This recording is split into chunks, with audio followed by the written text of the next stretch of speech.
विश्वासाची 26 वर्ष, लाखो सुखी दाम्पत्य. डाउनलोड करा मराठी मॅट्रिमनी. मुंबई, पुणे, पालघर, रायगड, ठाण्याला आज पावसाचा रेड अलर्ट. रत्नागिरी, सिंधुदुर्ग, कोल्हापूरसह विदर्भातील यवतमाळ, वाशिम आणि गोंदियाला देखील पावसाचा ऑरेंज अलर्ट. रेड अलर्टमुळे ठाण्यातील सर्व शाळांना आज सुट्टी जाहीर. ठाणे जिल्हाधिकाऱ्यांकडून शाळांना सुट्टी जाहीर, तर जिल्हाधिकारी श्रीकृष्ण पानसाळे यांचे हे आदेश. पालघरला पावसाचा रेड अलर्ट, तर सर्व शाळांना सुट्टी जाहीर करण्यात आली. पालघरसाठी आज आणि उद्या रेड अलर्ट जारी, तर जिल्हाधिकारी कार्यालयातून सुट्टी जाहीर करण्यात आली. कल्याण डोंबिवलीमधल्या सर्व शाळांना आज सुट्टी. हवामान विभागाकडून मुसळधार पावसाचा इशारा. विद्यार्थी शिक्षकांच्या सुरक्षेसाठी केडीएमसी शिक्षण विभागाचा हा आदेश. कल्याण डोंबिवली या ठिकाणी मुसळधार पाऊस. शहरातील आंबेडकर रोड पाण्याखाली गेला. सखल भागामध्ये पाणी साचलं. वाहतूक मंदावली. महापालिकेची आपत्कालीन यंत्रणाही सज्ज. राज्यातील घाटमाथ्यासाठी पुढील 4 दिवस रेड अलर्ट. येत्या 4 ते 5 दिवसांमध्ये विक्रमी पावसाचा अंदाज. पुणे हवामान विभाग प्रमुखांची माहिती. जूनमधील कमी झालेल्या पावसाची पोकळी भरून निघण्याची शक्यता. पुणे, रायगड, ठाणे, पालघर, रत्नागिरीला मुसळधार पावसाचा अंदाज. 4 ते 6 जुलै दरम्यान मुसळधार पावसाचा इशारा. या काळात नागरिकांनी सतर्क राहावं. सीएमओ कार्यालयाचं ट्विटद्वारे हे आवाहन. सकल भागामध्ये आणि घाट रस्त्यांवरती प्रवास करताना काळजी घ्यावी. सीएमओ कडून हेल्पलाईन नंबरही जारी. पावसामुळे मुंबईला पाणी पुरवठा करणाऱ्या धरणांमधील पाणीसाठा वाढला. 2 दिवसांच्या पावसामुळे आता पाणीसाठा 8.12%वर. 7 धरणांपैकी 5 मोठ्या धरणांमध्ये अद्यापही पावसाचा जोर नाही.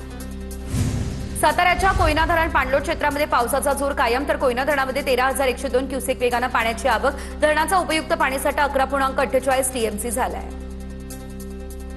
रत्नागिरीच्या खेडमध्ये जगबुडी नदी धोका पातळीजवळ. खेड नगर परिषदेकडून नागरिकांना सतर्कतेचं आवाहन. नागरिकांनी खबरदारीचा उपाय म्हणून आवश्यक सामान आणि कुटुंबातील सदस्यांना सुरक्षित ठिकाणी स्थलांतरित करावं. प्रशासनाचं हे आवाहन. भंडाऱ्यामध्ये पूर्वसूचना न देता बॅरेजमधून पाणी सोडलं. वैनगंगा नदीमध्ये ट्रॅक्टरसह 3 जण अडकले. 3 जणांचा थरारक बचाव, मात्र शेतकऱ्याचं मोठं नुकसान. कोल्हापुरात पंचगंगा नदीवरील शिंगणापूर बंधारा हा पाण्याखाली गेला. यंदाच्या पावसाळ्यामध्ये पहिलाच शिंगणापूर बंधारा ओव्हरफ्लो झालाय. कोल्हापूरमधील पंचगंगा नदीच्या पाणी पातळीमध्ये संथ गतीने वाढ होण्यास सुरुवात. राजाराम बंधाऱ्यावरती पंचगंगा नदीची पाणी पातळी 16 फूट 9 इंचांवर. जिल्ह्यातील 7 बंधारे पाण्याखाली. राजाराम बंधाऱ्यावरून धोकादायक पद्धतीने होणारी वाहतूक प्रशासनानं रोखली. साकीनाक्याची घटना ताजी आहे. असं असताना सायांच्या प्रतीक्षानगरमध्ये मॅनहॉल उघडं. ही पालिकेच्या लक्षात आल्यानंतर प्रशासनाकडून मॅनहॉल बंद करण्यात आलं. पाण्याचा निचरा व्हावा यासाठी खोदलेल्या खड्ड्यामध्ये पडून चिमुकल्याचा अंत. सुरक्षा न करता खड्डा उघडा ठेवला. चिमुकल्याचा दुर्दैवी मृत्यू झाला. पुण्याच्या लोणी काळभोर परिसरातील हृदयद्रावक घटना. मीरा भाईंदरमध्ये नारळाचं झाड कोसळलं. जखमी झालेल्या व्यक्तीचा मृत्यू. 2 दिवसांपूर्वी मुसळधार पावसामध्ये हे झाड दुचाकीवर कोसळलं होतं. किशोरी पेडणेकर यांनी महापौरांच्या कार्यालयातील कर्मचाऱ्यांना झापलं. पत्रांची उत्तरं का दिली नाही, पेडणेकरांचा सवाल. पेडणेकरांनी झापलं. त्यानंतर महापौर रितू तावडे यांचा फोन. दोघांमध्ये शाब्दिक वाद झाला. किशोरी पेडणेकर यांच्या विरोधात महापौरांची लेखी तक्रार. महापौर कार्यालयामध्ये बळजबरीने घुसखोरी करून गोपनीय कागदपत्रांचं व्हिडिओ चित्रीकरण केल्याचा आरोप. पेडणेकरांवर कारवाईसाठी महापौरांचे थेट पोलिसांना पत्र. घुसखोरीचा आरोप हा बालिशपणा. रितू तावडेंच्या आरोपांवरती किशोरी पेडणेकरांची प्रतिक्रिया. म्युनिसिपल सेक्रेटरी जिथे बसतात त्या कार्यालयामध्ये गेलेली, त्यांना माझ्या पत्राची उकल दिली. पेडणेकरांचं स्पष्टीकरण. केतन अग्रवाल हत्या प्रकरणातली आरोपी सिया गोयल हिचा माजोडेपणा. माध्यमांचा कॅमेरा पाहून सियानं अश्लील हावभाव केले. सियाच्या कृत्यावरती सोशल मीडियावरती नेटकऱ्यांचा संताप. केतन अग्रवाल हत्या प्रकरणातील आरोपींना न्यायालयीन कोठडी, तर पोलीस कोठडीची मागणी मावळ कोर्टानं फेटाळली. आरोपी सिया आणि चेतन चौधरीला 14 दिवसांची न्यायालयीन कोठडी. केतन अग्रवाल हत्या प्रकरणातला दुसरा मोबाईल फॉरेन्सिककडे पाठवला. केतनने सियाला किती पैसे दिले याची माहिती देणार. पुणे ग्रामीण पोलीस अधीक्षक संदीप गिल यांची माहिती. मी तिथे असतो तर अमित साटम यांच्या कानाखाली मारली असती. संदीप देशपांडे यांचा साटम यांच्यावरती संताप. साकीनाक्याची घटना सांगताना साटम काल हसलेले. अमित साटम यांच्याकडून मुंबईकरांची टिंगल. त्यांची कालच पदावरून हकालपट्टी करायला पाहिजे होती. आदित्य ठाकरेंचा अमित साटम यांच्यावर हा निशाणा. भाजपचं ऑपरेशन राम मंदिर चोरीचा पैसा पक्ष फोडाफोडीसाठी वापरला जातोय. उद्धव ठाकरेंचा हल्लाबोल. अब हिंदू माफ नाही करेगा. राम मंदिर लुटणारे देशद्रोही म्हणत उद्धव ठाकरेंकडून रामरक्षा आंदोलनाची घोषणा.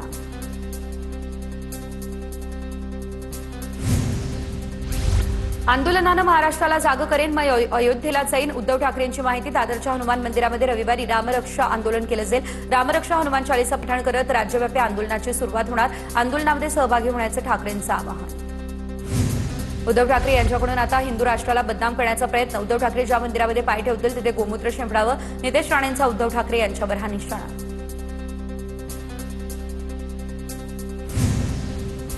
उबाठाला आता राम आठवला तर राम कदम यांची ही टीका. उद्धव ठाकरेंना रामावरती बोलण्याचा काय नैतिक अधिकार? हे काही हिंदुत्व नाही तर ही नौटंकी. राम कदम यांचा हल्लाबोल. ठाकरे काँग्रेससोबत गेले त्यानंतर त्यांचं हिंदुत्व कुठे गेलेलं? राहुल गांधींनी सावरकरांवर टीका केली होती तेव्हा हिंदुत्व कुठे होतं?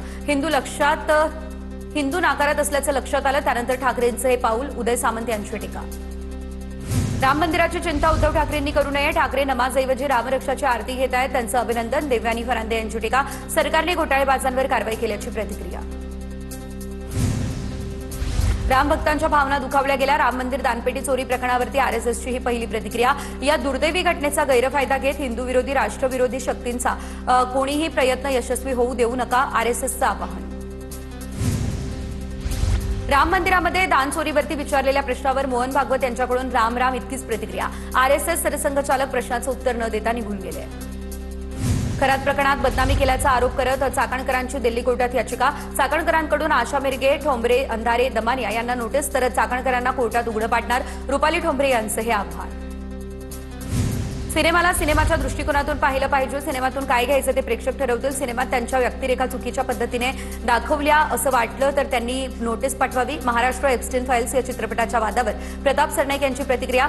तर एखाद्याच्या जीवनावरती चित्रपट काढण्याआधी परवानगी घ्यायला हवी. संजय शिरसाट यांची प्रतिक्रिया. ठाकरेंच्या शिवसेनेला शिंदेंच्या शिवसेनेचा आणखी एक धक्का. ठाकरे सेनेच्या उपनेत्या शुभांगी पाटलांचा शिंदेसेनेत प्रवेश. तर श्रीकांत शिंदे यांच्या उपसदेत पक्षप्रवेश झाला. पक्षप्रवेश करताच शुभांगी पाटलांची शिंदेसेनेच्या उपनेतेपदी निवड झाली. नवी मुंबईमध्ये शिंदेंच्या शिवसेनेच्या नगरसेवकावर अत्याचाराचा गुन्हा मागे घेण्यासाठी 30 लाखांची खंडणी मागितली. रबाळे पोलिसांनी सापळा रचत महिलेच्या साथीदाराला रंगेहात पकडलं. महिला फरार. पोलिसांकडून पुढील तपास सुरू. तर हा गुन्हा खोटा असं देखील म्हटलं जात आहे. विश्वासाची 26 वर्ष. लाखो सुखी दाम्पत्य. डाउनलोड करा मराठी मॅट्रिमनी.